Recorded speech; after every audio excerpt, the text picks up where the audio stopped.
স্বপ্না খাতুন চ্যানেলে সকলকে স্বাগতম।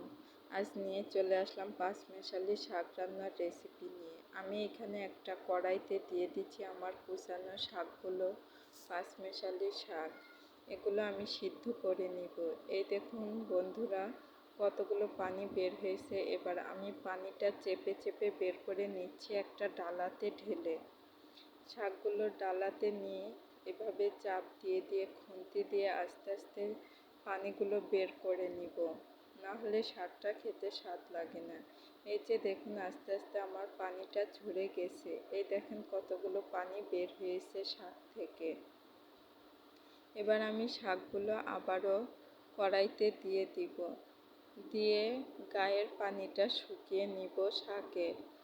তাহলে শাকটা রসালো থাকবে না, একটু ঝরঝরে হবে এবং খেতেও খুব টেস্টি ও সুস্বাদু হবে। এবার আমি শাকগুলো এভাবে আস্তে আস্তে নাড়তে থাকবো, নেড়ে নেড়ে ঝরঝরে বানাবো। বন্ধুরা সবাই স্বপ্না খাতুন চ্যানেলটিকে অবশ্যই সাবস্ক্রাইব করবেন। এবার আমি শাকগুলো একটা বাটিতে নামিয়ে নিলাম।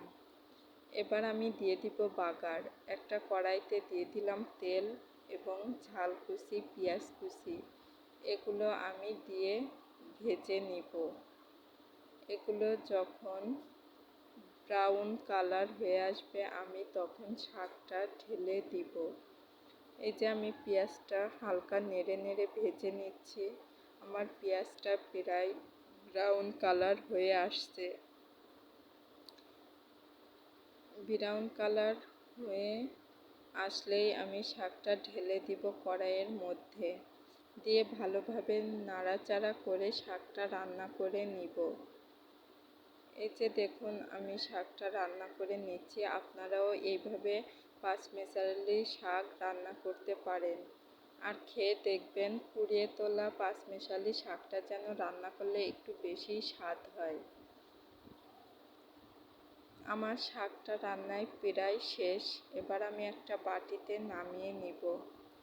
শাকটা ভালোভাবে সিদ্ধ হয়েছে কিনা এবং লবণ হয়েছে কিনা একটু খেয়ে টেস্ট করে দেখবেন। আমিও দেখে নিয়েছি, খুব স্বাদ হয়েছে। এবার একটা বাটিতে নামিয়ে নিচ্ছি। আমার পাঁচমেশালি শাকটা রান্না শেষ। এই পাঁচমেশালি শাক সবাই একবার করে রান্না করে খেয়ে দেখবেন, অপূর্ব।